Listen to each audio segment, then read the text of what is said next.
વિધાનસભા અધ્યક્ષ શ્રી શંકરભાઈ ચૌધરીના હસ્તે થરાદ વિસ્તારમાં વિકાસના વિવિધ કાર્યોનું ખાતમુહૂર્ત લોકાર્પણ કરાયું। લોકોને ઘર આંગણે જ આરોગ્ય અને રોડ સહિતની સુવિધા મળતા તેમની સુખાકારીમાં થશે વધારો। અધ્યક્ષ શ્રી શંકરભાઈ 27 લાખના ખર્ચે થરાદ નિર્માણ પામનાર ડેલ અને ભાચર પેટા આરોગ્ય કેન્દ્રનું ખાતમુહૂર્ત તથા અંદાજે 165 લાખના ખર્ચે તૈયાર થયેલ ચુડમેરથી દોલતપુરના રોડનું કરાયું ઉદ્ઘાટન।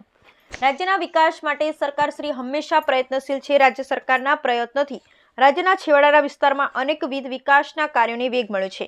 ગુજરાત વિધાનસભા અધ્યક્ષ શ્રી શંકરભાઈ ચૌધરીના અધ્યક્ષસ્થાને થરાદ વિસ્તારમાં આ વિવિધ વિકાસ કાર્યોનું ખાતમુહૂર્ત અને લોકાર્પણ કરાયું હતું। આ પ્રસંગે વાવ થરાદ નવો જિલ્લો જાહેર થતા ગૌસ્વામી સમાજ દ્વારા અધ્યક્ષ શ્રી શંકરભાઈ ચૌધરીનો સત્કાર સમારોહ યોજાયો હતો।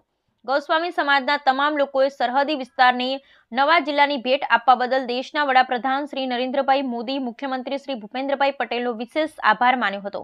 અધ્યક્ષશ્રીએ 27 લાખના ખર્ચે નિર્માણ પામનાર ડેલ અને ભાચર ગામના પેટા આરોગ્ય કેન્દ્રનું ખાતમુહૂર્ત કર્યું હતું। આ કામ આગામી 7 મહિનામાં પૂરું થવાની સંભાવના છે। થરાદના વિસ્તારમાં પેટા આરોગ્ય કેન્દ્ર બનવાથી આ વિસ્તારના લોકોને ઘર આંગણે જ આરોગ્ય સેવા પ્રદાન કરી શકાશે।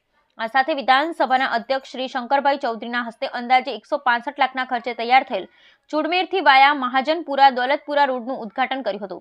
ચુડમેર, મહાજનપુરા અને દોલતપુરા ગામને સદર રસ્તો નવો બનાવવાથી આ ગામ ટૂંકા અંતરથી પાંકા રસ્તા સાથે જોડાશે। આ સાથે 3 ગામના ખેતરોમાં વસવાટ કરતા ખેડૂતો અને પશુપાલકોને પાકા રસ્તાનો લાભ મળી રહેશે। ભાચર ખાતે આયોજિત ખાતમુહૂર્ત લોકાર્પણ કાર્યક્રમમાં અધ્યક્ષશ્રીએ જણાવ્યું હતું કે સૌનો સાથ, સૌના સહકારથી આ વિસ્તારમાં અનેકવિધ વિકાસના કાર્યો પર ધ્યાન કેન્દ્રિત કરાયું છે। છેલ્લા 2 વર્ષમાં થરાદ વિધાનસભા મત વિસ્તારમાં કરોડો રૂપિયાના વિકાસના કામો પૂર્ણ કરાયા છે।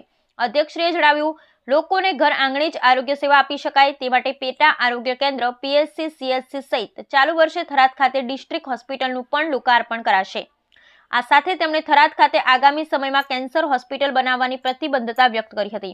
આ પ્રસંગે પૂર્વ સાંસદ શ્રી પરબતભાઈ પટેલ, જિલ્લા અગ્રણી કનુભાઈ વ્યાસ, શ્રી હરચંદજી ઠાકોર, એપીએમસી ચેરમેન શ્રી શૈલેષભાઈ પટેલ સહિત જિલ્લાના અગ્રણી અને બહોળી સંખ્યામાં ગ્રામજનો ઉપસ્થિત રહ્યા હતા।